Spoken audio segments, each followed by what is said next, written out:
পেটে রয়েছে খিদের জ্বালা, কিন্তু চোখে রয়েছে কিছু করে দেখানো স্বপ্ন।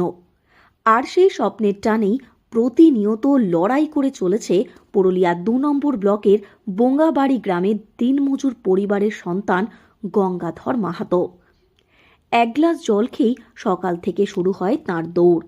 ঘণ্টা ২-২.৫ অনুশীলনের পরে বাড়ি ফিরে স্নান সেরে ফ্যান ভাত আর সামান্য আলু সেদ্ধ খেয়ে সোজা চলে যায় স্কুলে।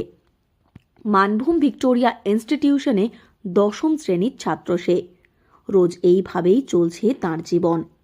বিগত বেশ কিছুদিন আগে পশ্চিম মেদিনীপুরে আয়োজিত রাজ্য ক্রস কান্ট্রি প্রতিযোগিতায় অনূর্ধ্ব ১৬ বিভাগে দ্বিতীয় স্থান দখল করে নজর কেড়েছে গঙ্গাধর। এরপর জাতীয় স্তরে ক্রস কান্ট্রিতে বাংলার হয়ে মাঠে নামার সুযোগ পেয়েছে সে।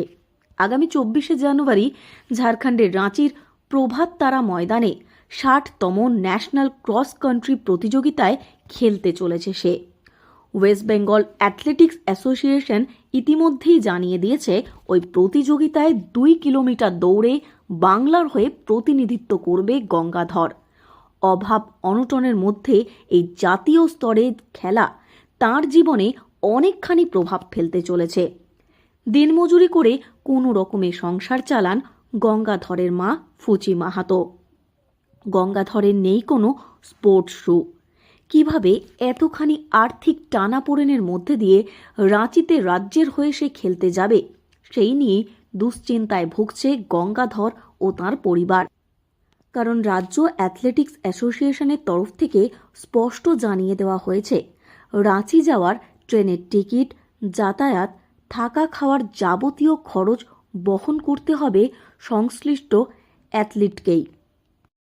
এ বিষয়ে গঙ্গাধর মাহাতো বলেন, ছোটবেলা থেকেই অ্যাথলেটিক হওয়ার স্বপ্ন রয়েছে তাঁর, কিন্তু তার আর্থিক পরিস্থিতি এই স্বপ্নের পথে বাধা হয়ে দাঁড়াচ্ছে। তবুও সে লড়াই করে চলেছে।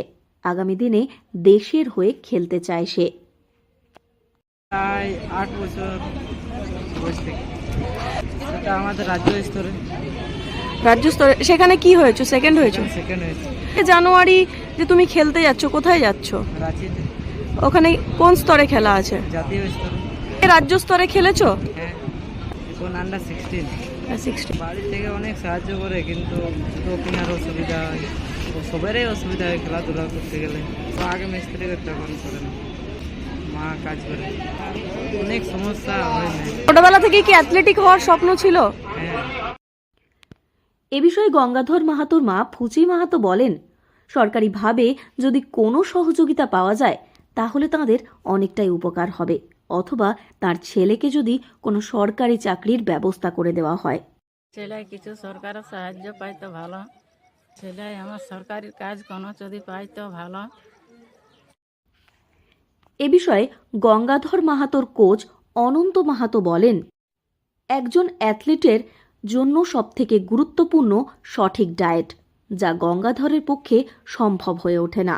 মার ভাত খেয়েই প্রতিনিয়ত প্রশিক্ষণ চলে গঙ্গাধরের। এছাড়াও যে জুতোর প্রয়োজন হয় তাও নেই তার কাছে। যদি কোনো সংস্থা গঙ্গাধরের পাশে এসে দাঁড়ায় তাহলে আগামী দিনে ন্যাশনাল ও ইন্টারন্যাশনাল খেলারও যোগ্যতা রাখে সে। বয়স 6 বছর, সেই সম্বন্ধে প্রশিক্ষণ 2 কিলোমিটার রোড রেস যে হলো সেটা তো সেকেন্ড পজিশন করে ন্যাশনালে যাচ্ছে। বাধাই হলো যে ওদের প্রপার জুতো কারো নেই।